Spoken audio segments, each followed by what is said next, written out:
Senhor presidente, boa tarde. Fala mansa de quem amansa ditador nunca me enganou. O ensejo do senhor está aqui, ministro, é porque o senhor fez um grupo de trabalho que tinha grandes especialistas, né? Felipe Neto, Manuela Dávila, e o senhor disse no momento, na oportunidade, mas que os adversários da democracia e da república também não têm uma dúvida. Eles não terão também um dia de paz. Eles não terão um dia de paz também. Essa defesa da democracia, né, travestida, maquiada de democracia, não passa realmente uma perseguição ao opositor a, de fato, a democracia. E ele tem feito isso. Ele acionou a AGU contra mim, contra o deputado Felipe Barros, com relação ao banheiro unissex. E a primeira coisa que eles dizem, inclusive utilizou a SECOM, a Secretaria de Comunicações, para dizer que nem o ministro dos Direitos Humanos, nem o presidente da República tiveram participação ou influência na produção. Então vamos lá. Quem assinou o decreto 11.471 de 2023, que instituiu o Conselho LGBTQI? Foi o presidente da República, em 6 de abril de 2023. Quem banca este conselho? O próprio Ministério dos Direitos Humanos, o próprio ministro que está aqui. Quem compõe esse conselho? 19 integrantes do governo federal. Basicamente ali, a metade todos do poder público federal. Então vamos lá. Vocês criaram um conselho, ele é vinculado ao seu ministério, você banca o conselho, e o senhor Lula indica metade dos membros. E o senhor quer dizer que a responsabilidade não é sua? E digo mais, a presidente, a Janaína Oliveira, que é a presidente do conselho, ela é secretária nacional LGBT do PT, que é o partido do presidente, seu chefe. E a vice-presidente é a servidora comissionada do teu ministério. Então, aqui derruba-se a narrativa que, inclusive, a SECOM cometeu fake news, dizendo que nem o ministro dos Direitos Humanos, nem o presidente da República tiveram a participação ou influência na sua produção. Mentira. Mas derruba... Não, a gente ia falar que enquanto tá rolando o react, bota a cara de todo mundo assim, uma hora um vendo, tô vendo que tá engraçado. Eu vou diminuir, tá muito rápido, eu tô tendo dificuldades pra ouvir isso aqui. Eu não tô. 1,25, vai. 1,25, vai. Derrubado isso, agora me vem também a falácia de que é apenas uma orientação, não possui força de lei. Quando você olha o artigo 5º, o artigo 6º, fala deve ser garantido o uso de banheiros. No artigo 6º também devem ainda ser implementadas as seguintes ações. E no 10 diz também que devem ser estendidas e garantidas para todas e todos estudantes transexuais menores de 18 anos. Mas não é somente uma questão de impor. Há também sanções orientadas pelo conselho para poder fazer. Caso a escola não faça isso, a orientação é para que a escola emita uma explicação registrada. E caso também não faça isso, é orientado para que os pais irem contra a própria escola, para que os pais e responsáveis legais que efetivem denúncias para os órgãos de proteção às crianças e adolescentes. Ou seja, de duas uma. Ou foi se criada uma resolução maliciosa, que de fato não possui força de lei, pelo menos não deveria, mas foi feito dessa maneira, ou o senhor não sabe, e ele o conselho, não sabe fazer resolução. Até mesmo porque foi isso que foi muito bem estabelecido aqui. E, como resposta, acionou a AGU contra mim e contra o Felipe Barros. Agora, na Lei 1079, de 50, diz o seguinte: dos crimes contra o livre exercício dos poderes constitucionais. O senhor usou o aparato estatal através da Secretaria de Comunicação para dizer que nós estávamos cometendo fake news. O senhor utilizou as suas redes, o próprio Ministério, e isso é coagir, assim como diz aqui o artigo 6º. São crimes de responsabilidade contra o livre exercício dos poderes legislativo e judiciário de poderes constitucionais dos Estados. Usar de violência ou ameaça contra algum representante da nação para afastá-lo da Câmara a quem pertença ou para coagi-lo de modo de exercer o seu mandato. E no terceiro, violar as imunidades asseguradas aos membros do Congresso Nacional. Então o senhor comete crime contra o livre exercício dos poderes constitucionais. E por isso que nós, deputados, também estamos protocolando o pedido de impeachment do senhor. Eu sei que não vai fazer muita diferença, mas é melhor o senhor fora do que lá dentro do Ministério. Agora, o senhor veio aqui com um riso de deboche, de uma mansidão falsa e um amor falso, perguntar pro Felipe Barros: o senhor conhece fulano de tal? O senhor conhece fulano de tal? Pessoas que foram vítimas, obviamente, e como se nós fôssemos responsáveis por isso. Agora eu gostaria de perguntar: o senhor conhece o Lula? Conhece? Seu chefe. Ele agradeceu pelos 350 anos de escravidão na África. Onde o senhor estava, senhor ministro? O Lula recebeu o ditador narcotraficante Nicolás Maduro aqui no Brasil. Onde o senhor estava, senhor ministro? O senhor conhece o Nicolás Maduro? O Dino cometeu fake news dizendo que fake news é crime no Brasil. E foi, inclusive, checado no Twitter. Eu gostaria de saber: o senhor conhece o ministro Flávio Dino? Quando o Lula disse que o banheiro unissex saiu da cabeça do Satanás, o senhor conhece o Lula, mais uma vez? Conhece essa fala dele? O senhor conhece a PM negra que tomou um tiro nas costas por bandidos em São Paulo? O senhor, obviamente, conhece, mas estava focado aonde? Em investigar a Polícia Militar do Guarujá, que matou, graças a Deus, 10 vagabundos. Mas, para investigar a polícia, tem que ir atrás. Agora, para poder fazer uma nota, uma solidariedade para aquelas pessoas, não tem. O senhor conhece o autista que foi preso aqui no dia 8, aqui num bolo, que ficou preso lá dentro, ali da Papuda? Ele era um autista, de nível altíssimo, inclusive. Um morador de rua também que foi preso, um pipoqueiro também que foi preso. O senhor conhece essas pessoas? E melhor, o senhor conhece a assessora da ministra Aline Franco, que disse ali nas suas redes sociais, atacando toda a torcida do São Paulo, de torcida branca, que não canta, descendente de europeu safado. O senhor conhece essa pessoa e concorda com essas falas aqui? Então, assim, não me venha dizer que os atos que o senhor toma à frente desse ministério são atos de que, não estou impondo nada. Então, se não está impondo nada, e se eu e deputado Felipe Barros estamos cometendo fake news, quer dizer, então, que quando a minha irmã, que filmou de maneira certa um trans entrando dentro do banheiro dela e me passou, e eu como irmão, como cidadão e como vereador denunciei isso, eu estava correto. Afinal de contas, não existe banheiro unissex. E eu gostaria de saber do senhor. Então, quer dizer que é fake news nossa, então não há instituição de banheiro unissex no Brasil e, portanto, trans, quando entrarem ali no banheiro que não é do seu sexo biológico, podem ali ser convidados a retirar, uma vez de que tudo não passa de fake news da direita. O senhor não representa ministério algum, o senhor não representa direitos e muito menos humanos. Na verdade, o senhor é ministro do direito dos amigos. Porque quando é com Lula e Maduro, o senhor simplesmente passa pano, isso é bizarro. Aqui, com muitas pessoas em volta, é claro que o senhor não vai dizer. O senhor não vai convencer que o Nicolás Maduro é um ditador contumaz. O senhor não vai dizer isso. O senhor jamais vai dizer que o Lula faz parte do Folha de São Paulo, que foi fundado por Fidel Castro, que matava homossexuais, segundo a Folha de São Paulo, inclusive. É lógico que o senhor não vai falar isso aqui, porque o senhor já está afundado numa lama ideológica que o senhor dizer isso, o senhor vai ser descartado, senhor ministro. O senhor vai ser descartado. Ou seja, o senhor utiliza das minorias para poder simplesmente dizer que o senhor se importa com a democracia. Mentira. Até então, semana passada, o senhor estava estendendo uma bandeira do Brasil. Não, perdão, era da de Cuba. Em uma invasão ali do MST, um movimento terrorista que tem sido demonstrado aqui pela CPI do MST. Ou seja, não me venha com fala mansa, porque isso daí jamais se te faz com que o senhor se excusa daquilo que o senhor defende e principalmente daquilo que o senhor não ataca. Isso aqui não cola, isso aqui eu sei que o senhor vai dar aí respostas com fala mansa, tentando colocar como se nós fôssemos extremistas, mas eu de fato sou extremista. Eu sou extremista quando se defende a vida. Eu sou extremista quando se defende a vida do policial e não a vida de vagabundo. Eu sou extremista, sim, quando é recebido aqui no nosso território brasileiro um ditador, como, por exemplo, Nicolás Maduro. Eu sou extremista, sim, quando alguém quer impor uma ideologia na nossa cara, dizendo que um marmanjo, só porque ele se sente mulher, pode entrar dentro do banheiro de uma menina. Eu sou extremista, sim, quando aqui nesse país se respeita tudo. Mas quando se fala de pastor, de padre, de direita, aí pode. Aí tudo é válido. Eu sou extremista, sim, em defender meus direitos. Obrigado, presidente. Vamos analisar aí a Vocês querem analisar ou já querem ir pro Silvio Almeida? Eu quero. Então manda assim, vamos lá. Quem começa? Quem começa? Vamos lá. Pediu a palavra. Quem pediu? Então vai, Renatão. Cara, eu gostei bastante da fala dele ali. Eu assisti, tá, o embate entre o Nicolas e o Silvio Almeida. O Duquinho eu ainda não cheguei a assistir completo, vou assistir aqui com vocês. A gente vai ver que o Silvio Almeida também, tá? Ele é um bom debatedor, tá? Talvez dos ministros do governo Lula, ele ali é o cara mais difícil de você pegar ali na curva, de fazer uma pergunta muito difícil, de constrangê-lo de alguma maneira, porque ele é um cara muito liso, né? Ele é professor de Direito, né? Aqui na Universidade Presbiteriana Mackenzie, é um sujeito que fala em público muitas vezes, etc. Então, ele acaba se saindo, né, de maneira ali um pouco ardilosa, né, como ele faz, falando calmamente, etc.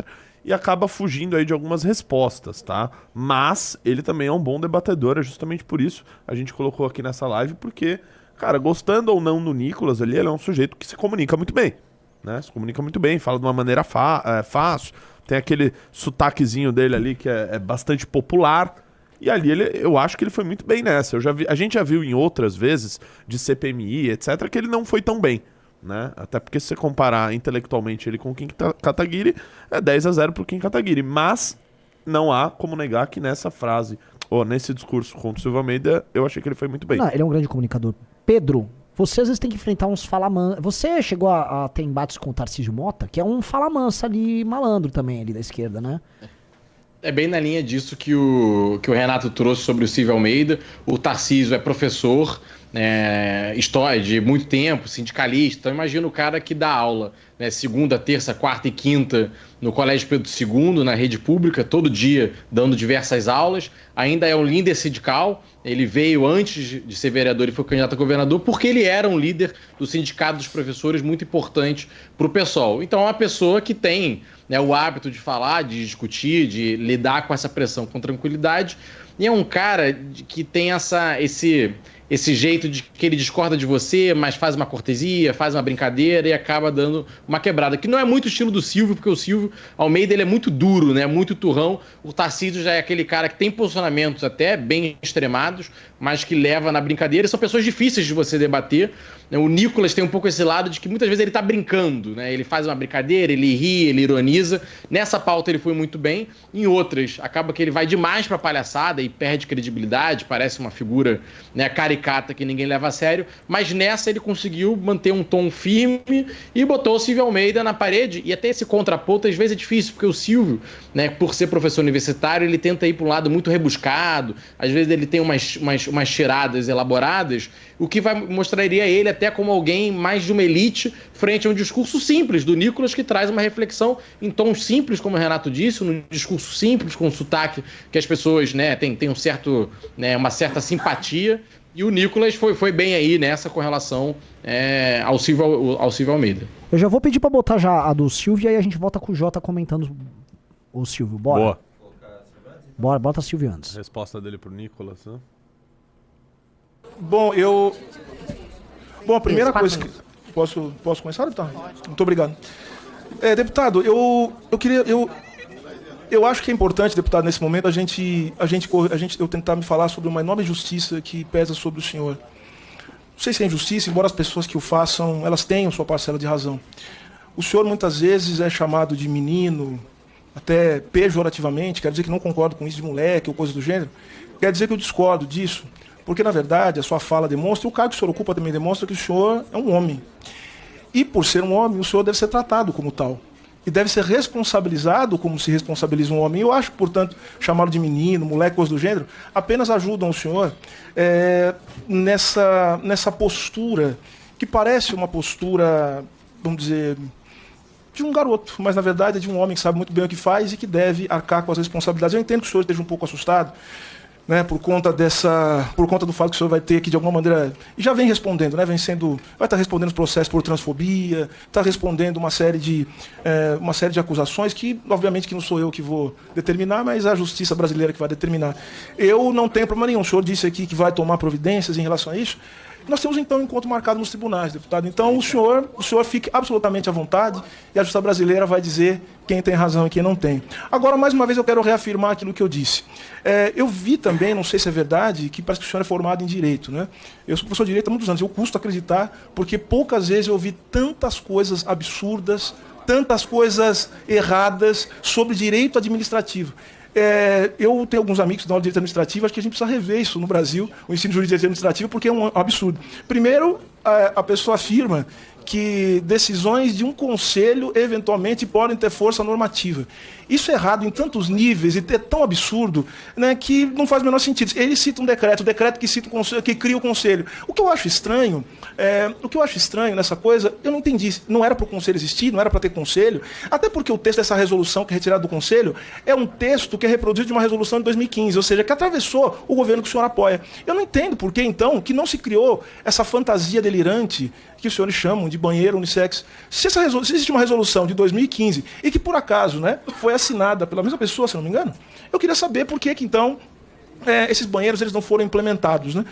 Então, o que só demonstra, na verdade, que nós estamos aqui mergulhados num mar de mentiras sistemáticas, de uso, né, da função pública para espalhar o ódio contra minorias que já sofrem ódio. Não há outra razão para isso, a não ser dizer isso. Outra coisa, o sistema de participação social ele foi criado por uma lei no começo desse ano.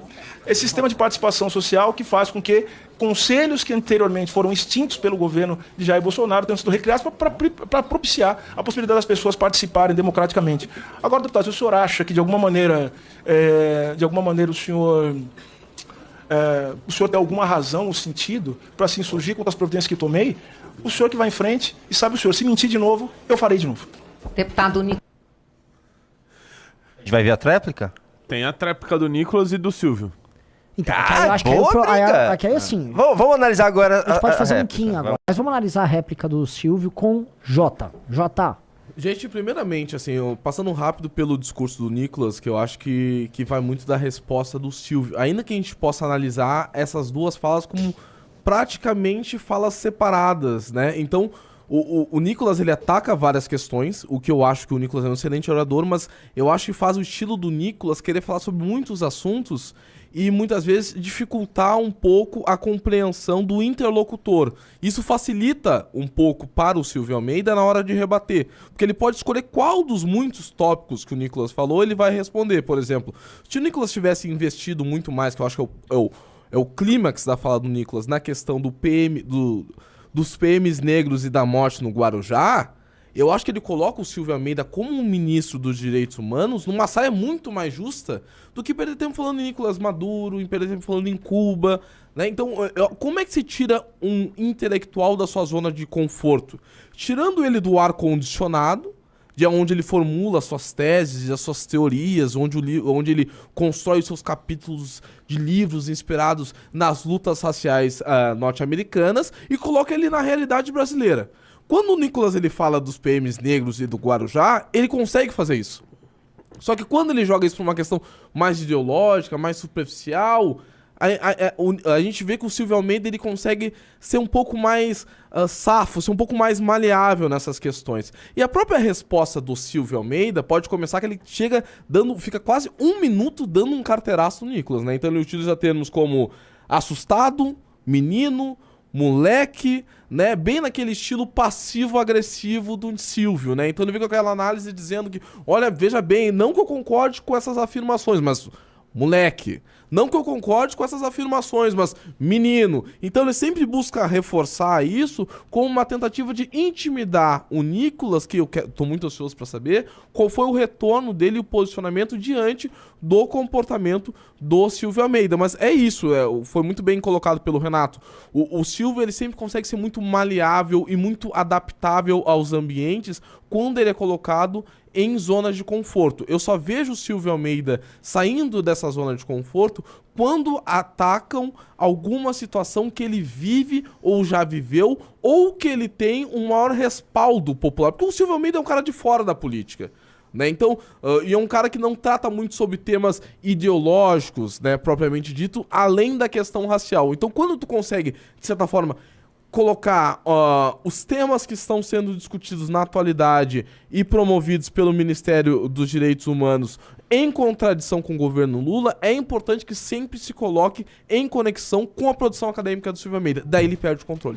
Ó, uma coisa que eu vou pedir aqui pra vocês, pessoal, tá muito legal a live, tá uma baita live, já vamos aqui pra próxima parte. Eu só queria pedir, galera, vamos entrando no Clube MBL e, por favor, deem like na live, estão com 3.300 pessoas e subindo. E eu queria pedir pra vocês, deem like na live pra gente tentar subir pra 3,5, tá? Todo mundo que entra no Clube MBL tem um baita desconto no Congresso, sério, baita desconto. Eu já avisei, se o Congresso do MBL não for 5 vezes maior do que o CIPEC, nunca mais faço o Congresso do MBL, tá? Nunca mais mesmo, não tô brincando. Outra coisa que eu quero pedir pra vocês, tá? Faltam 100 pessoas pro Pedro Duarte bater 30 mil seguidores no Instagram, então sigam o Pedro Duarte. Qual é a @Pedro Duarte? É @Pedro Duarte Rio. Então, @Pedro Duarte Rio, vamos lá, sigam ele pra gente bater 30 mil aqui na live, pra gente comemorar juntos, tá? Então vamos dando like na live, e agora vamos pra Kim?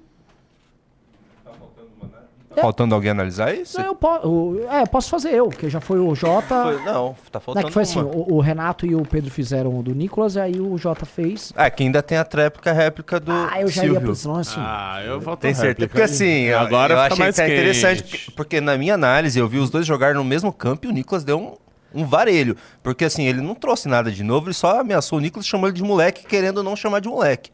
E o Nicolas trouxe uns pontos assim, vamos dizer que só o público do Nicolas vai ver o que ele falou. Sim. E Não, só o público do Silvio Almeida vai ver o que ele falou. Eu O concordo. público do Nicolas vai... Eu acho que As loucuras. ambos os públicos eles vão estar... O Nicolas foi pra uma estratégia super agressiva. Se ele foi com um meteoro de Pegasus. São vários socos muito rápidos que o cara fica atordoado. É a estratégia do Nicolas clássica. Cara, essa referência foi demais. Não é? Foi excelente. Então ele foi lá chegando na velocidade da luz ali. É difícil pro cara. O que o Coiso falou? Eu vou tentar responder com muito impacto. Então ele também foi... Imagino que não virou rap. E foi num estilo de contragolpe, a lá Flávio Dino, mandando a carteirada jurídica, falando que você não estudou direito, meu amigo. Meu amigo, calma aí. Chamando o cara de burro do outro lado, né? Então, eu acho que é uma trocação franca. Vai ter que rever as aulas de direito administrativo no Brasil. Que você vê, é um tipo de piada que tem embutida ali uma ironia ali dentro, que é mais condizente com o tipo de público que consome Sim. Silvio. Eu acho que, assim, os seguidores de Obus estão felizes, tá? Realmente eu não sei quem levou uma vantagem aí, tá? Vamos ver vocês querem a O pessoal quer ver a tréplica. Aí não sei se vai dar tempo de ter Kim. Não, dá tempo de ter Kim, sim. vai. Com certeza dá tempo. Ih, Vamos meu lá. amigo. Ih, meu amigo, a gente faz o tempo. Nicolas, 1 minuto para a réplica. 1 minuto Percebe-se a só. dificuldade do ministro dos Direitos Humanos do Brasil em responder uma pergunta objetiva. O senhor condena Nicolás Maduro? O senhor condena a fala preconceituosa da assessora da Marielle Franco? O senhor condena a fala do Lula sobre a escravidão? O senhor condena as ações feitas pelos bandidos ali no Guarujá? O senhor simplesmente não condena isso. Me estranha muito. Uma pessoa que fala de cada 10 palavras, 11 é democracia, democracia, Estado Democrático de Direito, mas não consegue condenar o mal. Pra mim, quem não condena o mal é mal do mesmo jeito. Não adianta tentar me descredibilizar e dizer, isso não cola, senhor ministro. Não cola, pô. As pessoas estão vendo. Era a vez de que o ministro dos Direitos Humanos no Brasil falava o que quiser e todo mundo achava que ele era democrático. Agora não, agora as pessoas têm isso aqui, ó, internet. E eu sei a raiva que vocês têm de mim, porque eu deixo essa quadrilha desesperada. Obrigado, presidente. Ele tem isso, ele dá um pra tapinha com o réplica. dedo assim, eu já vi ele vai fazer. Deputado, a minha intenção não é descredibilizar o senhor, porque me parece que o senhor não tem nenhuma credibilidade. Então, eu não tenho intenção nenhuma em descredibilizar. Lacrou, amigo, lacrou. Lacrou, amigo. Nossa, lacrou. Senhor presidente, pelo menos... Lacrou, amigo. Parabéns, já pode ser amigo do Janones. Pelo menos entre... Pelo menos... Aí sim. Me parece, assim... E na verdade o senhor falou que fez uma pergunta objetiva. Na verdade, o que falta totalmente ao senhor é objetividade. O senhor vai elencando uma série de assuntos sem qualquer forma de relacionamento lógico. O senhor... Presidente, Pela ordem, senhor deixando presidente. responder. Presidente, pela ordem. Presidente, eu peço mais tempo, Presidente, porque... pela Gil. Ele não me deixa... Pode continuar, pode Foi continuar. pro clinch. Perdeu a linha, perdeu a aposta. Então, um problema acústico, né? Você bloqueou o microfone? Só bloqueou o microfone? Agora sim, vamos lá. E como eu já disse, tudo que faltou aqui foi uma pergunta de caráter objetivo. Agora, vamos lá. Vamos pegar um dos pontos. Me parece que o senhor também, além de o que me parece ser uma má-fé, o senhor também é mal informado. Se o senhor fosse minimamente bem informado, saberia que existem equipes da Ouvidoria Nacional. Presidente, Tem. pela ordem. Ouvidoria... Eu estou sendo interrompido. Eu estou sendo interrompido. Por favor, ministro, para concluir. Pois me parece... Presidente? Meu Deus. Olha aí. Presidente? Foi pro clinch. Estou sendo interrompido. Presidente, restitui a fala do ministro, Não, por gentileza. Por gentileza. Pela ordem. Por gentileza. Pois não, deputado, cadê? Não, Deputado, presidente, pois não. Eu só faço um apelo. Eu estou ouvindo os deputados, estou ouvindo o ministro, estou ouvindo as deputadas. O que nós não podemos é querer que as pessoas respondam aquilo que nós queremos que elas respondam. Não, mas não responder nada. Então, não, deputado Nicolas, eu estou escutando o senhor aqui, mas eu acho que o senhor também tem que ouvir aqueles que vão responder. Se o senhor não estiver satisfeito, o senhor convoca novamente.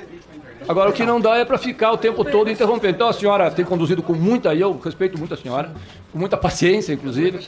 Mas nós não vamos chegar a bom termo se a cada vez que alguém fala, o outro vai interromper porque não está satisfeito com a Pois não. resposta. Então, gente, vamos continuar sem interrupção. E, ministro, mais 15 segundos para o ministro concluir. Estava com Não, eles 45 deram um quando minuto a tirou o mais. tempo dele. Então, essas pessoas então são vamos dar mais umas 30 segundos, ministro. Conclui, ministro. Sem interrupção. Como eu já disse, as equipes do Ministério dos Direitos Humanos da Cidadania, da Ouvidoria Nacional, está no Guarujá, está no estado da Bahia, desde o início em que começaram essas ondas de violência. Temos prestado todo o apoio à ouvidoria das polícias, temos prestado todo o apoio ao Ministério Público e às defensorias, que lá querem saber o que está acontecendo em termos de violação de direitos humanos, tanto pelos policiais, mas também por aqueles que atacam os policiais. E só para terminar, me permita fazer, presidente, esse encadeamento de perguntas, ele passa a impressão de que é uma preocupação com direitos humanos, com policiais, quando na verdade essas pessoas que fazem as perguntas, elas só querem criar algum tipo de constrangimento e não vão conseguir Pois não, fazer, ministro, já porque não passou, tem nenhuma já preocupação passou o com tempo, direitos deputado humanos. Nicolas. Assim, ficou meio elas por elas isso aí. Desculpa, Renan. Você está Desculpa, sendo... pra mim o Nicolas ganhou. Não, o Nicolas ganhou, claramente. Eu acho que o Nicolas ele teve uma saída muito boa, que na lacrada do Silvio Almeida, o Nicolas foi pro clinch. Ele respondeu em cima da fala do cara. Aí gerou aquela interrupção. Mas é que assim, pra mim é uma troca um não entrou no argumento do outro, entendeu? Eu não sei como é que foi, eu não vi o do Kim ainda, não sei se rolou uma entrada de argumento um do outro. Eu também Acho que não vi inteiro do Kim. Eu diria que o Silvio perdeu pela questão de ficar gaguejando depois. Ele fica meio desnorteado. Tipo, eu puxo daqui, puxo de lá, gaguejando. Isso pra mim é... Ih, meu irmão, você perdeu. Desiste. Para. Vai pra casa, acabou, etc. Ele perdeu as estribeiras ali. Ele ficou meio perdido. Pede de novo o merchan aí pra galera seguir você, que eu vi entrou alguma, não bateu ainda os 30 mil. Sigam Pedro Duarte Rio. Manda aí no chat, ô Bota aí Junito. no chat, Junito. Vamos já bater os 30 mil. Tá? Tá subindo aqui, tá subindo aqui. Galera, abre uma enquete aqui, Junito. Quem ganhou aqui? Silvio Almeida ou Nicolas? Que agora a gente vai pra Kim Kataguiri, tá? Estilos diferentes. Eu só quero contextualizar. Era o que eu sempre dizia, caramba. O Kim foi um dos últimos a pedir a palavra e fazer o enfrentamento ali, que o Kim tava em outra comissão. E o que rolou?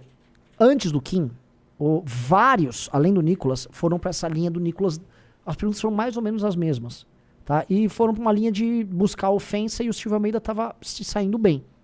Então, como o Nicolas é meio que o melhor dos bolsonaristas, a gente quis ver e vamos ver o estilo do Kim. Eu acho que o Kim não foi pro estilo do confronto em alta velocidade. O que eu quero dizer, o Kim não foi com um meteoro de pego, mas pode ter mandado. O Kim tem uns meteoros dele também. Posso fazer um preâmbulo ainda? Eu vejo que o Nicolas, talvez, acho que o único pecado ali da fala dele é que ele realmente abordou muitos assuntos. Né? Talvez isso seja bom ali, né, de maneira que ele vai usar nas redes sociais, etc. Mas ele não conseguiu tirar nenhuma resposta objetiva do Silvio Almeida. E também tem um aspecto de que esses confrontos, essas arguições servem para isso. Para você retirar alguma fala do ministro, ele se posicionar sobre algum tema que seja espinhoso. E pelo que eu vi só a primeira fala do Kim, ele foi mais focado ali no que ele queria obter de resposta do ministro Silvio Almeida. Que é uma característica do Kim, por sinal, né? Se a gente olhar, por exemplo, e foi muito semelhante ao que eu falei no meu primeiro comentário, né? Que o Nicolas, ele quer falar sobre muitos assuntos e permite com que o Silvio Almeida escolha qual assunto ele quer falar. A partir daquele ele vai, toma uma água, ajeita o microfone, algum deputado do PT intervém, e aí o Silvio Almeida vai pensando. E daí ele vai, critica a falta de objetividade, e logo depois ele fala, vou pegar um dos temas que tu citaste, então na lei já perdeu. O Kim Kataguiri não. O Kim consegue fazer uma arapuca muito mais interessante. É só a gente olhar, por exemplo, o que ele fez contra o Flávio Dino, no início do ano, e o que ele voltou a fazer também na CPI do MST contra o Stedley. Então, o Kim, ele joga uma pergunta objetiva, vou te dar a chance de tu responder. Quer me responder como não quer? E pega no contrapé depois, né? Vamos ver agora, tô curioso. Olha, eu tô muito, muito feliz. A gente tá com 3.500 pessoas ao vivo, tá? A gente tá testando um modelo novo. É a primeira vez que o modelo novo começa a ter um público amplo. Tá de parabéns, Pedro. Tá de parabéns, Renato. Tá de parabéns, Jota. Sabe, realmente, hoje tá... Mano, a operação tá legal. Tecnicamente tá muito bom. O som tá bom. Luz bom. Tá tudo chique. React bom. Sabe o que não tá bom? Seu cabelo tá bom, tá crescendo. Clubes, cara. Não é isso. Por quê? É que o público deu 88% de vitórias para E Nicolas. por que isso não é bom? Porque você achei que você não ia gostar. Não, eu vou torcer pro Silvio Vai torcer Almeida. pro Silvio Almeida, virou Não, mas é que você falou que deu elas por elas. Eu achei que dava, mas o público tem outra visão. Não, Eu não tô lamentando nada. Eu mas até prefiro que o Nicolas ganhe. Se fosse dar um placar, Renan, qual seria o teu? Eu diria que foi um 2-2. Pra mim foi 2-0 pro Nicolas. E o Pedrão? Diria 3-1 pro Nicolas. Pra mim é 2-1. 3-1 pro Nicolas, acho que seria um... Pra mim é 2-1, Nicolas. Não achei tão... Achei 2-0. Então, vamos pro fim? Vamos pro que Vamos pro Kim. Matsumoto aí. Vamos pro Kim. Desculpa, Agora às vezes eu eu fico quero ver, apresentando agora é que eu eu quero tenho ver. um ânimo de apresentador. Sinta-se confortável para responder os questionamentos que achar conveniente. Primeiro ponto é um ponto que eu desejo Nossa, ele fala muito rápido, Nossa, desculpa. esse- Não dá. Ok. É uma máquina. Só tá em 1,25. reforçar, porque acredito que Vossa Excelência não tenha respondido de maneira satisfatória, que é sobre o sumiço de Vossa Excelência quando da vinda do ditador Nicolás Maduro ao nosso país. Né? O Conselho de Direitos Humanos da ONU atestou que em um ano você teve 9 mortes perpetradas pelo governo, pelo Estado venezuelano, 58 prisões arbitrárias, 28 casos de tortura e mais centenas de relatos de casos de violações a direitos humanos. Eu quero deixar aqui bastante claro, uma coisa é uma relação institucional e comercial de um país com outro. Outra coisa é endossar politicamente o regime de determinado país, que é o que o presidente Lula faz, diferente das relações institucionais. Então, o meu primeiro questionamento é: por que não houve condenação por parte de Vossa Excelência em razão do cometimento de crimes de tortura, de prisões políticas no regime venezuelano, quando inclusive dentro do próprio Mercosul nós fomos pressionados por lideranças de esquerda, como o presidente Gabriel Boric do Chile, a termos um posicionamento mais duro e sério para que haja eleições livres e democráticas na Venezuela e seus opositores não sejam caçados. Um outro ponto que eu queria questionar a Vossa Excelência é em relação ao aumento do número do cometimento de crimes de estupro, que bateu recorde neste ano, desde que assumiu o governo Lula, do qual Vossa Excelência faz parte, o número só aumentou e não houve nenhuma política pública efetiva. E eu entendo que não faz parte apenas do Ministério de Vossa Excelência, mas também das mulheres, da segurança pública, da justiça e de diversos outros, de agir de maneira integrada para diminuir esses números. E eu pergunto a Vossa Excelência, eu apresentei um projeto para dobrar a pena em todas as hipóteses. Na hipótese do estupro, apenas puro e simples, por assim dizer, do estupro com lesão grave, do estupro contra vulnerável. A maior parte dos estupros são contra vulneráveis, são contra menores de idade. Eu pergunto a Vossa Excelência se Vossa Excelência se filia à corrente de determinada corrente filosófica do direito ou das esquerdas, que entende que um estuprador é possível que ele seja ressocializado e que, portanto, seria contra o viés do meu projeto, ou que entende que não. Tem o meu entendimento de que o estuprador não é um sujeito que pode ser ressocializado, não é um sujeito que pode ser reintegrado na sociedade, que por isso deve permanecer o máximo de tempo possível na cadeia. Esses seriam os primeiros questionamentos, ministro. Pois não, ministro. Então são... Deputado, muito obrigado pelas perguntas. O senhor, acho que eu vou pegar o final daquilo que o senhor disse, né? O senhor, ao final da sua reflexão sobre a sua proposta de lei, o senhor disse que é o jeito que o senhor pensa, que pensa de maneira diferente, enfim. E eu, para responder as questões, eu já inicio dizendo o seguinte: certamente, falo isso com todo o respeito que tenho por Vossa Excelência, nós somos homens de concepções muito diferentes de mundo. E que bom que assim seja, que estamos aqui conseguindo debater e falar no mesmo ambiente, de maneira muito urbana e cordada. Agora, o senhor fala sobre o meu sumiço. Eu quero dizer para o senhor o seguinte, e acho que isso é uma questão retórica por parte de Vossa Excelência. Vossa Excelência sabe que não sumi. Eu vi que o grupo que o senhor faz parte começou...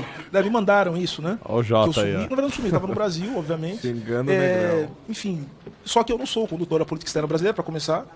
E, segundo lugar, a política brasileira ela é regida por uma série de ditames constitucionais, no artigo 4º da Constituição, que o senhor certamente conhece, e que dizem que o Brasil ele deve se esforçar para estabelecer o diálogo, né, falando de maneira, grosso modo, entre todos os países e buscar a paz, o entendimento. Uma vez que há um conflito que envolve o governo da Venezuela, um governo que faz parte da América do Sul, e o Brasil não deixa de reconhecer a violação de direitos humanos que ocorre na Venezuela, reconhece, assim como reconhece também na Arábia Saudita, assim como reconhece nos Estados Unidos, com a política migratória, e assim como reconhece dentro do seu próprio território. É por isso que nós temos uma série de políticas para minorias, porque nós reconhecemos que o Estado brasileiro viola sistematicamente o direito de minoria. Então, nesse sentido, o diálogo com o presidente da Venezuela ou com outros presidentes, ele visa justamente estabelecer aquilo que está previsto no artigo 4º da Constituição, que é a participação do Brasil no cenário internacional com uma postura dialógica. Eu já disse ao senhor e quero repetir.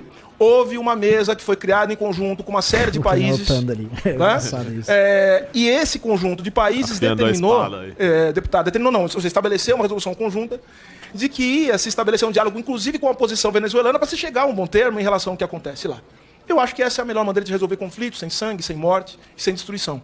Então, eu quero dizer, são posturas diferentes, são visões de mundo que temos de maneira diferente, mas eu quero dizer que a visão de mundo que eu expresso é a visão que exara do artigo 4º da Constituição Federal e que deve, independente da minha vontade, ou de qualquer outro dirigente ou homem público, conduzir a política externa do Brasil. E não falou nada sobre o programa do Kim.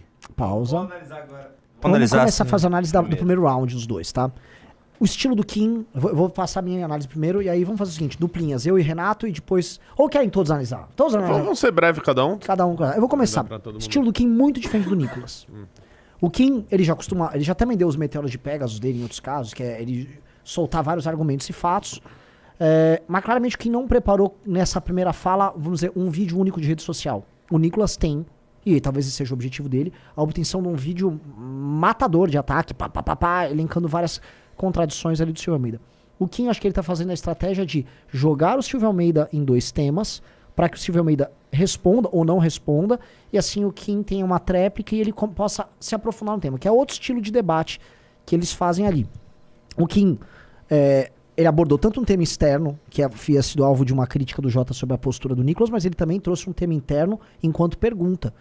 Né? Então eu achei interessante que ele vai para dois caminhos, ele joga, vamos dizer, duas iscas ali pro Silvio Almeida morder. O Silvio Almeida não abordou, ele não respondeu a questão do projeto de lei do Kim, e vamos dizer, basicamente se resumiu a falar que tem uma visão, uma concepção de muito, muito diferente, e sobre a questão de política externa, ele avisou que ele não fugiu, ele não estava sumindo. Então, assim, da parte do Kim, ele jogou, por enquanto assim, não houve agressões mútuas. Agora, foi um jogo estudado que vai se resolver, acho que no round final. Eu acho que tá 1x0 pro Kim, cara. Acho que as perguntas ali que ele fez foram boas. Eu assisti, Renan, até a réplica do Kim. Tá? Ele dá uma réplica que eu gostei bastante, aí que a gente vai assistir em seguida. E o Silvio Almeida, diferente do Nicolas, né? Ele nem tentou ali rebater algum argumento, né? Ele, sinceramente, ele sabonetou pra caramba. É óbvio que o Kim não tá falando ali que ele tinha que violar algum princípio da Constituição Federal ao falar sobre a relação com outros países. Não, ele tá falando pra ele, ser duro, né? Contra a violação de direitos humanos na Venezuela, o que ele não foi. Muito pelo contrário, receberam o Nicolás Maduro com toda a pompa e circunstância aqui em Brasília. Então, assim, a pergunta foi muito objetiva. E na volta, o Kim vai rebater esse ponto aí do sumiço, que aliás o Jota... spoiler, meu velho. Não dei spoiler. Oh, mas é óbvio que ele vai refutar. Se tem um contra-argumento... Não sei, desculpa. Meu amigo, estão falando de Kim Kataguiri. E ainda falou sobre o sumiço aí, do qual até comentava não com para o de dar Jota. spoiler. Corta o Porra, áudio ele dele. acabou de falar, Corta o áudio, burro. cara. Presta Corta atenção. o áudio, eu não quero spoiler. Tá dormindo, velho. Corte o áudio, por favor, equipe de segurança, afaste esse senhor obeso daqui dessa sala. Falou isso. Senhor Pedro Duarte. O Kim mandou Você muito é bem. burro, não presta atenção. O Silvio falou disso. Alguém corta o áudio, por favor, desse senhor. Pô, Renato, deixa eu falar aí, cara. Vamos lá.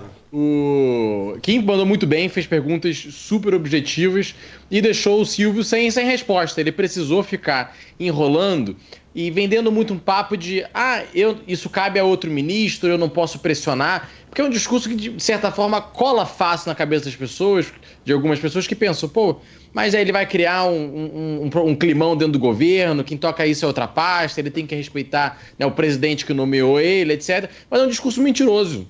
Porque se nós formos olhar dentro do governo do Lula, existem alguns ministros que têm opinião própria e criam-se constrangimentos. Por exemplo, a Marina Silva.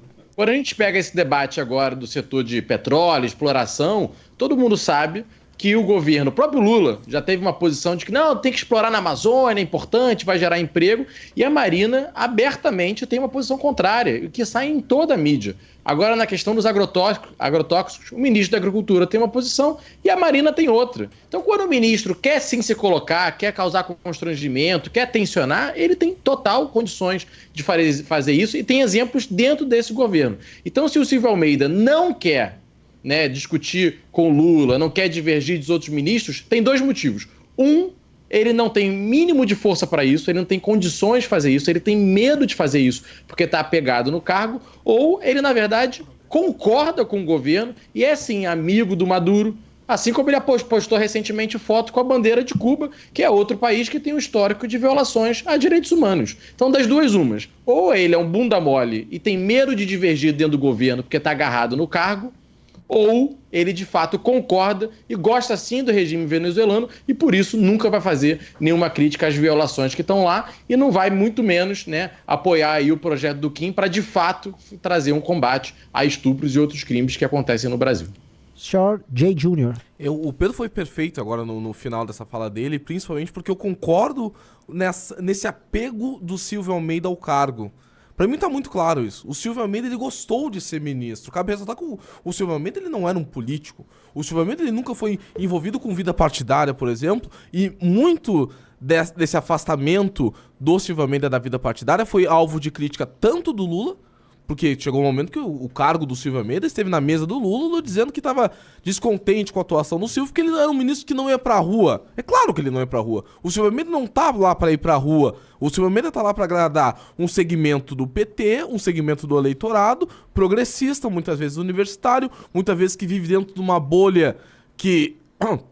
é aquela bolha que eu chamo de brancos culpados, né? Que é uma bolha de uma elite jovem acadêmica que visa transparecer a sua culpa a partir de figuras como o Silvio Almeida, né? Numa tentativa de, como é ruim ser branco no país, como eu me odeio, como é ruim ser rico, né? E ficar se chicoteando. E é essa galera que o Silvio Almeida tá ali pra agradar. Então esse é o primeiro... Ele tá deslumbrado com o cargo e ele quer permanecer custe o que custar. E uma prova disso é que ele se adaptou ao discurso do Lula.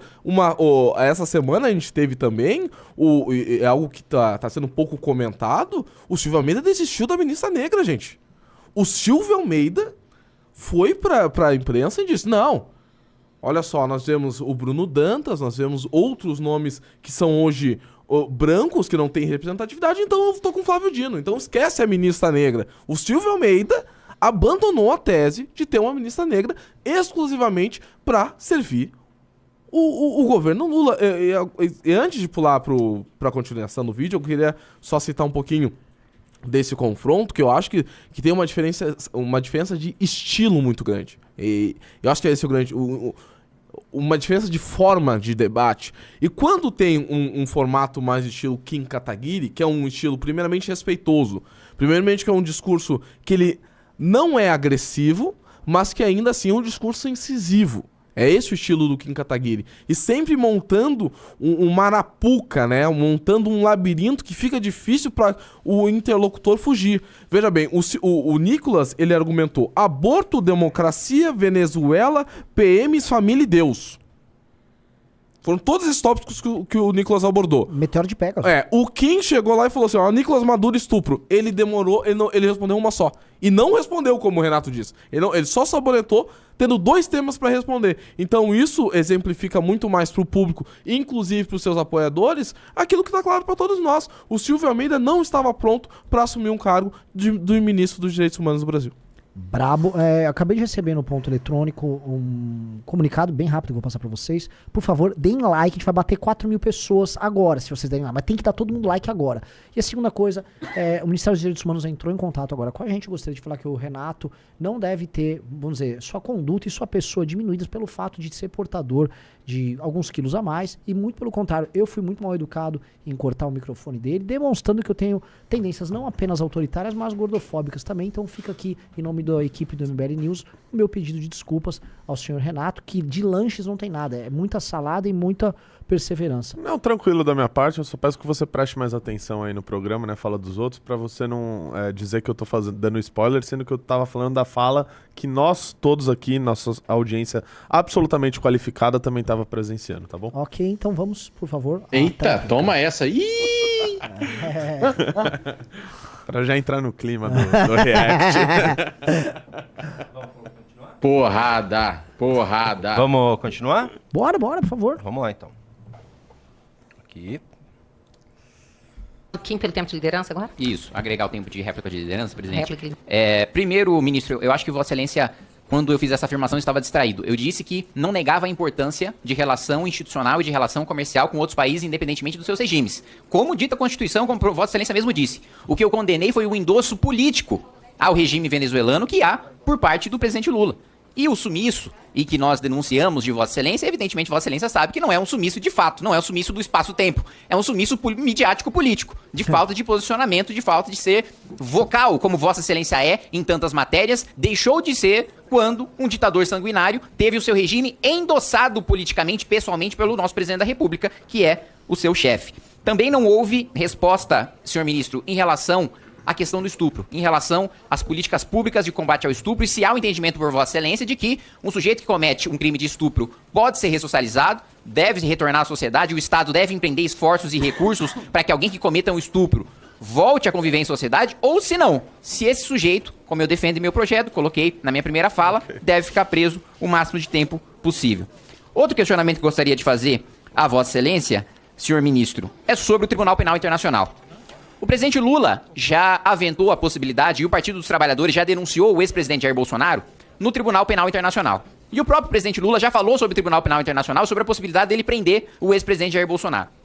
Só que quando questionado sobre a vinda de Putin ao Brasil, que é um sujeito que, segundo o Tribunal Penal Internacional, deve ser preso, e o Brasil é signatário do acordo que constituiu, né, o Tribunal Penal Internacional, ele disse que desconhecia o tribunal. Então, primeiro, uma mentira, porque ele já havia citado a existência do tribunal previamente. E o segundo ponto foi a afirmação do ministro Flávio Dino, e para não ser leviano aqui, eu vou repetir ipsis literis o que ele disse. Em algum momento, o Brasil pode rever a adesão a esse acordo, falando sobre o Tribunal Penal Internacional. Uma das funções primordiais do tribunal, senhor ministro, é preservar os direitos humanos e é condenar quem fere direitos humanos, como é o caso do presidente Putin, que invadiu uma nação soberana, uma nação pacífica, e que o Brasil se negou a conceder sequer blindados Guarani, não para guerra, mas para ajudar feridos, para ajudar ajuda humanitária para aqueles que estavam sofrendo com a guerra e estão sofrendo hoje com a guerra na Ucrânia. Esses blindados não tinham caráter militar, mas ainda assim o presidente Lula se negou a dar essa ajuda a este país e nós sofremos as sanções internacionais em razão disso. Então eu pergunto a Vossa Excelência corrobora a afirmação do ministro Flávio Dino da possibilidade de nós sairmos do Tribunal Penal Internacional para receber Putin, que também é um ditador, no nosso país, sem que o nosso país tenha a obrigação de prendê-lo, justamente porque nós somos signatários do acordo? Em outro ponto, quero questionar a afirmação do presidente da República, e você diz, olha, não é meu papel questionar afirmações sobre o presidente da República. Olha, acredito que o ministro dos Direitos Humanos, ele deve sim prezar pelos direitos humanos dentro da esplanada dos ministérios e dentro do Palácio do Planalto e em alinhamento com o governo de maneira geral. O presidente Lula diz que o conceito de democracia é relativo, tentando relativizar a ditadura que existe na Nicarágua, porque ele compara o Ortega a Angela Merkel, realidades absolutamente distintas, ao mesmo tempo que tenta relativizar também a ditadura na Venezuela. Na minha visão, a afirmação do presidente Lula faz sentido vindo de alguém que relativizou a democracia no seu próprio país impondo uma ditadura da propina, submetendo o poder legislativo ao poder executivo, pagando mensalmente dinheiro, mesada para os deputados votarem os projetos do governo, o que é deturpar absolutamente o processo democrático e violar a democracia e relativizar a democracia. Eu queria saber a opinião de Vossa Excelência em relação a isso. E quero manifestar, aproveitando que parte do meu tempo é tempo de liderança e de livre manifestação, e lamentar que haja parlamentar aqui que tenha afirmado, que tenha exaltado Che Guevara, que foi uma figura homofóbica, que foi uma figura racista, sanguinária, uma figura xenófoba. E digo, de minha parte, nem Ustra, nem Che Guevara, nem ditadura de direita, nem ditadura de esquerda tem um compromisso com a democracia. Agora, o que eu questiono, senhor ministro, é a política que eu enxergo no discurso, por exemplo, que levou a eleger o presidente Lula, de diversidade, de participação dos negros e de participação das mulheres. Hoje, no Supremo Tribunal Federal, nós temos uma maioria de homens, brancos, héteros, cis, ricos, nomeados pelo Partido dos Trabalhadores em sua maioria. E o presidente Lula nomeou mais um deles, o ministro Cristiano Zanin. Além disso, ainda afirmou que não vai adotar nenhum critério, e eu defendo que não se adote nenhum critério de raça, nem de gênero, para se indicar o próximo ministro do Supremo Tribunal Federal. Mas eu quero questioná-lo se isso vai em linha, ou se isso não contradiz o que Vossa Excelência diz de colocar negros e mulheres em espaços de poder, se o que o presidente Lula está fazendo no Supremo Tribunal Federal não vai exatamente contra aquilo que Vossa Excelência prega. 3 minutos para responder. Caramba. Deputado, o senhor tem uma série de questões e eu não sei se vou conseguir responder todas as questões que o senhor formulou. Ele nunca consegue. Mas estou à disposição, obviamente, para poder responder essas questões, ou pelo menos, não sei se conseguirei responder mesmo com mais tempo, mas eu farei. Não subestima, hein? Possível. O senhor falou de sanções internacionais do Brasil por conta do não apoio do Brasil à Ucrânia. Eu queria depois que o senhor dissesse quais foram essas sanções internacionais. Embargo alemão. Quais sanções internacionais? Não, porque vejam só. Porque o que eu acho importante aqui é que nós possamos entender, primeiro, qual que é a posição verdadeira do Brasil em relação à guerra da Ucrânia. Mais uma vez, nós temos posições diferentes sobre a condução da política externa brasileira. O que demonstra também que nós temos uma diferença ideológico-política muito acentuada. Agora, o presidente Lula, no seu último discurso na ONU, ele disse o seguinte: a guerra da Ucrânia escancara a nossa incapacidade coletiva de fazer prevalecer os propósitos e princípios da Carta da ONU. Eu mesmo já tinha escrito um artigo na Folha de São Paulo no ano passado dizendo a mesma coisa. E ele diz: não subestimamos as dificuldades para alcançar a paz, que deve ser, obviamente, o objetivo de todos aqueles que acreditam no mundo em que haja uma concertação em torno do diálogo e da paz. E ele termina dizendo: mas nenhuma solução será duradoura se não for baseada no diálogo. É isso. O ministro embaixador Mauro Vieira, em audiência no Senado Federal, ele disse o seguinte: com relação ao conflito em curso na Ucrânia, temos buscado manter uma posição equilibrada, mas sobretudo construtiva.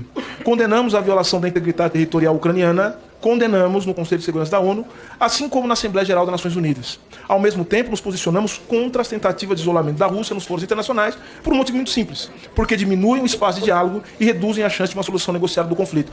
E foi nesse sentido que as manifestações sobre o Tribunal Penal Internacional foram feitas. Eu respondi essa pergunta antes e já me manifestei sobre isso na imprensa, até de maneira exaustiva.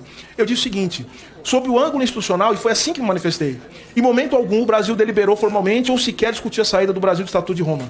Ainda mais à luz de uma situação hipotética de cumprimento de mandado de prisão em solo brasileiro. Porque eu não sei se... Você certamente sabe disso. Ainda que haja mandado internacional expedido pelo Tribunal Penal Internacional com base no Estatuto de Roma, isso tem que passar pelas instâncias do Judiciário brasileiro. Então quem decide isso não é exatamente o presidente da República, se vai prender ou se não vai prender. E o presidente, no dia seguinte, ele refez a sua declaração e eu também disse isso. E ele disse, acho que críticas às relações assimétricas de poder e à instrumentalização dos direitos humanos. Esse é o ponto. A crítica às relações assimétricas de poder é o que acontece no campo dos direitos humanos. Eu não sei se tenho mais tempo, mas o senhor também me perguntou sobre... Ministro, o tempo já esgotou. Deputado, estou à sua passar disposição para poder continuar esse nosso diálogo muito importante. Muito obrigado. ao próximo orador, agradeço. Ó, Tô à disposição, o tempo acabou. primeiro, assim, vamos fazer um comentário geral. Primeiro eu quero parabenizar, eu quero muitas palmas aqui no chat. Temos batido 4.100 pessoas aqui, tá? Ou seja, oficialmente está instituída a nova era no MBL News. O modelo funcionou e hoje, posso falar, muito bom. Troca muito rápida de passes aqui entre nós. Acho que fica aqui pros hosts. Eu acho que o Jota tem que cada vez mais ser um host. O Merreiro também é muito bom. Velocidade na troca de passes. Fala um, vai outro. Bons reacts, tá? Parabéns ao público. Se puderem entrar, a gente merece pelo menos 5 clubes aqui. Chegamos a 30 mil seguidores pro Pedro Duarte lá no Instagram. Muito obrigado. Toma dele. Também. Então, vou abrir aqui. Posso. Ou não, quer que eu encerre? Vocês que mandam. Eu falaria sobre Eu queria falar Eu também. Só um detalhezinho, rapidinho, tá? Tá, já abre a enquete aí, Junito. Já abre a enquete. Então vamos começar com o Jota, vai. Uma contradição gigantesca do ministro, porque em menos de 60 segundos antes, ele diz o seguinte, olha só, não cabe a mim discutir política internacional. Só que ele vai responder a pergunta do Kim e ele fala de guerra na Ucrânia, ele fala de ONU, ele fala do Estatuto de Roma, ou seja, ele só fala de política internacional e ele encerra falando do Mauro Vieira. Ou seja, ele tinha a oportunidade de responder perguntas em que ele tinha caneta, perguntas em que ele tem um vasto conhecimento sobre, poderia se posicionar e esclarecer para a população, não somente por quem, mas para a população brasileira a sua opinião, e escolheu falar justamente do tema que 60 segundos antes ele disse que não ia comentar. Sensacional isso. Só uma coisa, só um pedido aqui, por favor, galera, se inscreva. Se você é novo no canal, que eu vi que tem gente nova no canal, já se inscreve aqui. As nossas lives são desse nível pra cima, tá? Muito boas, e assim, tô muito feliz com vocês. Você que chegou agora, super bem-vindo, tá? E é isso aí. Senhor Pedro Duarte, o que você achou do desempenho de Kim nessa... Agora definiu. Quem ganhou ali? Cara, um atropelo do Kim, né? Aí tranquilamente o 5-1 tem uma respostinha ali do Silvio Almeida que é boa, mas na verdade a ampla maioria delas é muito ruins. E essa coisa de ficar lendo, para quem tem acostumado aqui a debater dentro do parlamento, né? Sabe muito bem que é uma tática. Você leva uns papéis e você sabe que no momento que você está enrolado, você lê. Como disse fulano, e aí você vai lendo, você cita alguém, cita o Mauro Vieira, cita para lá, cita para cá, porque ele não conseguia responder diretamente. E força muito a barra, né? O Jota já trouxe alguns pontos, mas eu vou trazer um também. Ele diz, né, que na questão do Putin, do Tribunal Penal Internacional, que o Brasil seria contra excluir a Rússia. Só que a questão não é essa. A Rússia não assina o Tribunal Penal Internacional. O Brasil é signatário há muito tempo, então a Rússia não foi excluída de nada. A pequena coisa que aconteceu é que o Putin é considerado um criminoso de guerra porque promoveu genocídio, invadiu um país e matou muita gente. E a pequena sanção que ele tem é que se ele passar em algum dos países que assinam o tratado, ele vai preso. Tem um mandado de prisão contra ele. E aí o Silvio vem com o discurso de que não, estão excluindo a Rússia, estão isolando ela, isso diminui o espaço de diálogo. Meu amigo, é só você não invadir um país, não cometer crime de guerra, que você pode circular pelo mundo e visitar outros países. Não foi o mundo que excluiu a Rússia que se excluiu, e o Tribunal Penal Internacional é a cara dos direitos humanos. Meu amigo, você só vai ter um problema se você cometer crimes que ferem os direitos humanos. E aí o Silvio passa pano para isso, o que para mim é um nocaute, é a prova de que ele tá errado e se botou numa saia justíssima ali. Senhor Renato? Vou separar em 2 pontos. O primeiro, que ele tentou ali pegar o Kim no pulo. Mas qual o embargo ali, né, que você tá falando? Né? O Kim tá falando sobre o embargo alemão, sobre os tanques guaranis, que seria uma exportação num contrato de 250 milhões de reais.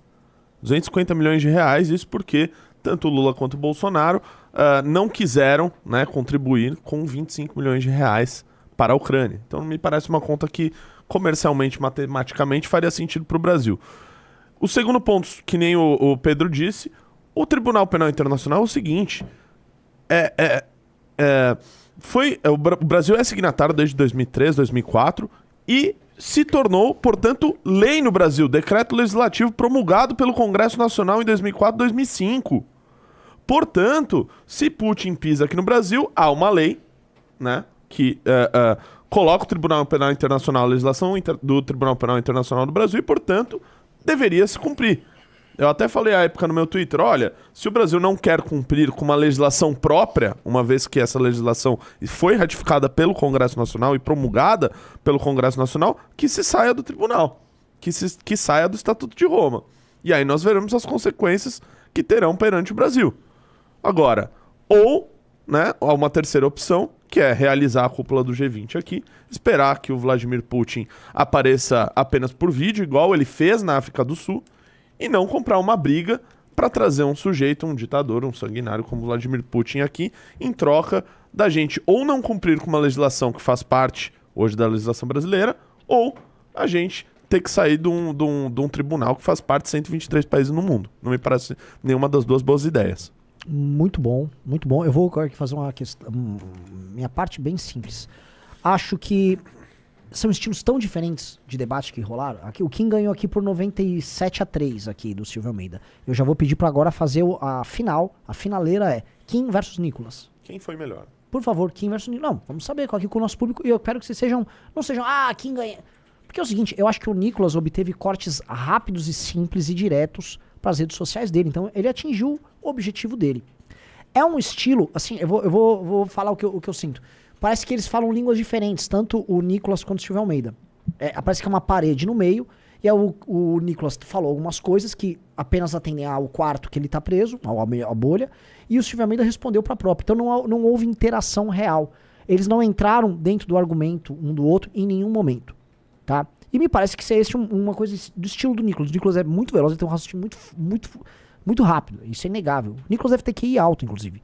Ao mesmo tempo, o Silvio Almeida ele esfria o jogo pra jogar da maneira dele.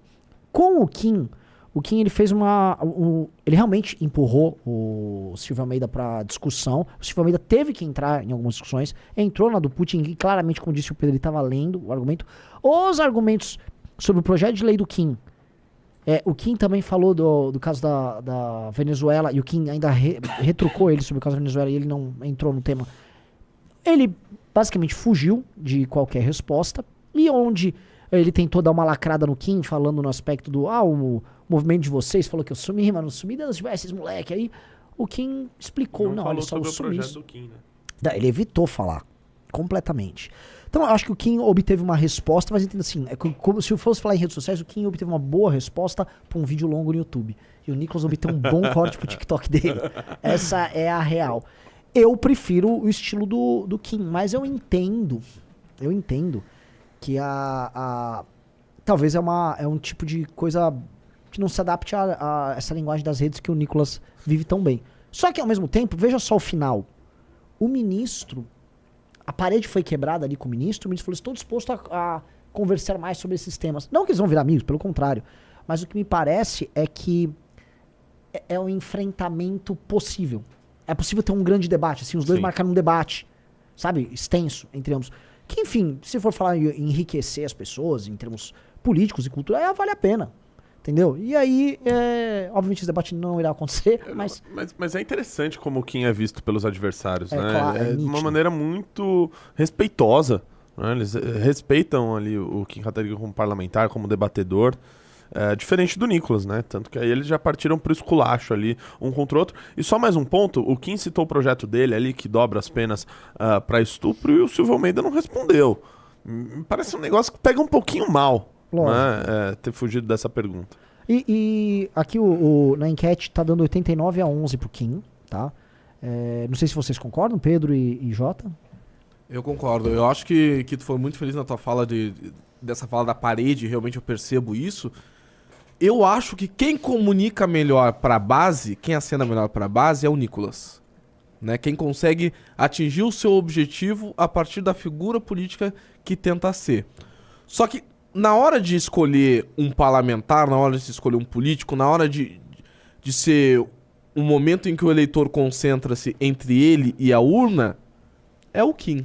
Né? Eu acho que política a gente tem que esperar resultado, a gente tem que esperar entrega. Quem é que sai da Comissão de Fiscalização de Finanças com uma resposta do Silvio Almeida que não somente... Aliás, com uma não resposta do Silvio Almeida a temas que são importantes para a população e principalmente com o Silvio Almeida pego em contradições, com o Silvio Almeida muitas vezes colocando de calça curta, né, um colega ministro, que foi o caso do Mauro Vieira.